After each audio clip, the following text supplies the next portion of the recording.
Hola a todos, como ustedes sabrán, el 16 de diciembre se estrenó la película Spider-Man No Way Home y la crítica ha sido absolutamente positiva para esta gran película. Por ejemplo, en Rotten Tomatoes tiene un 94% de aprobación con críticas escritas por críticos, digamos, y tiene un 99% de aprobación por críticas realizadas por la audiencia, un porcentaje altísimo para lo que por lo general se trata de estrenos de Marvel. Pero hoy no vengo a hablarles de esta película, que por cierto aún no la he visto, pero pretendo hacerlo lo antes posible, sino que vengo a hacer un ranking de peor a mejor de todas las películas de Spider-Man. Obviamente voy a dar mi opinión brevemente con respecto a cada una de las películas y finalmente nombraré cuál es mi película favorita. Les recuerdo que esta es una lista personal, obviamente, y me gustaría saber cuál es tu ranking de las películas de Spider-Man. ¿Cuál es la que menos te gusta? ¿Cuál es la que más te gusta? Déjalo en los comentarios. En octavo lugar me quedo con la tercera película de la trilogía de Sam Raimi, es decir, Spider-Man 3. ¿Por qué? Porque se siente forzada y el guión es un desorden argumental. De hecho, no es ningún secreto que Sam Raimi estaba trabajando contrarreloj con Sony y que su guión aún no se encontraba terminado, y que incluso les dijo a los ejecutivos que se enfocaran en el reboot de la saga que tenían planeado. Pero Sony no aceptó las condiciones y decidió continuar con el proyecto. Para peor, Raimi había enfocado su guión exclusivamente en la historia de Flint Marko, alias Sandman, pero Sony exigió que también se sumara un arco de redención para el personaje de Harry Osborn, interpretado por James Franco, y que se incluyera también a Venom, Topher Grace, en la historia con la intención de ver si se podía hacer un spin-off.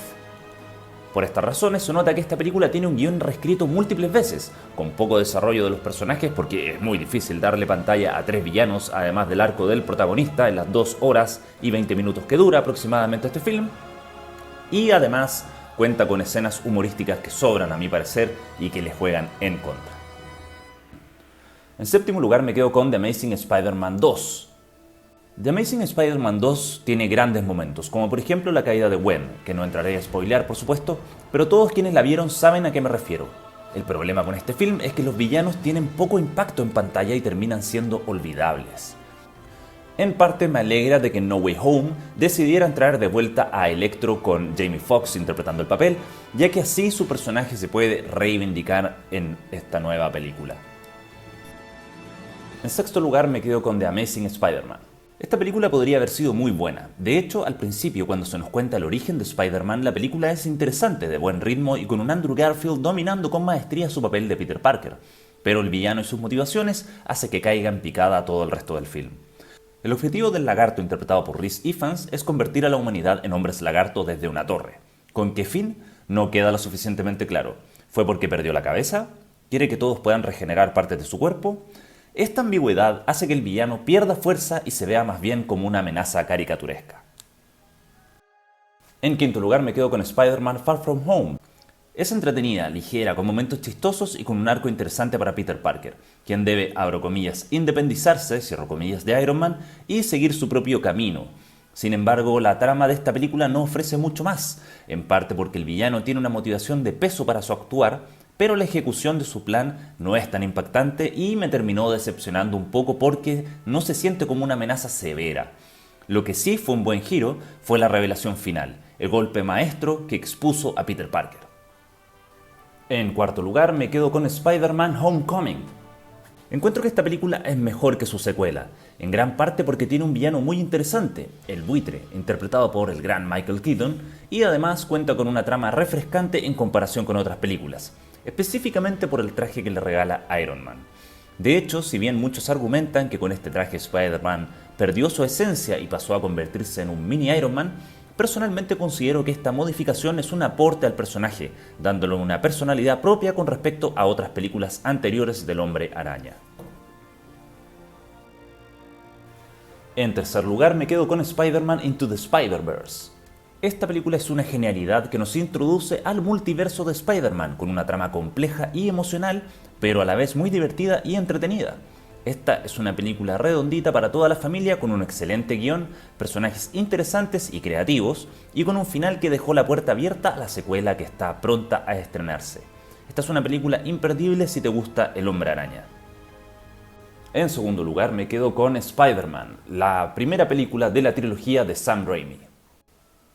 El film clásico de 2002 no podía faltar. con una historia sencilla pero muy efectiva por su conflicto de corte shakespeariano, donde héroe y villano se ven conflictuados por sus relaciones fuera y dentro de sus aliases. Además, Tobey Maguire se luce como Spider-Man en su estreno y Willem Dafoe se roba la película como el Duende Verde.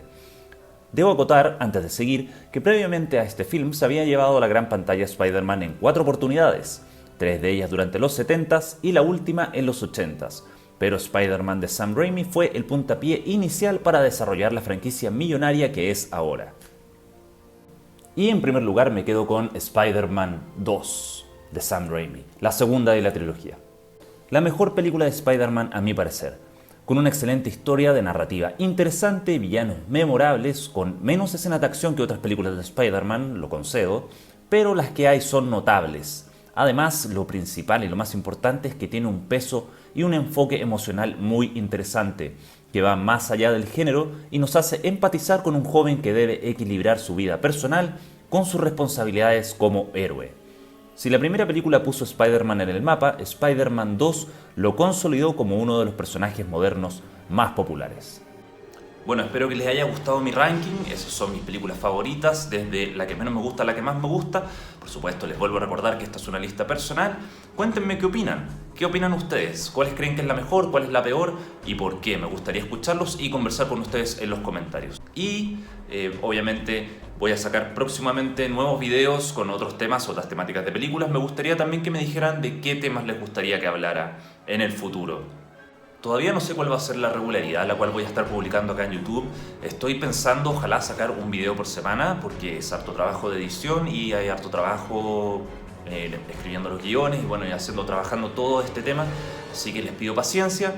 Espero que les haya gustado el video y nos estamos viendo pronto. Chao, chao.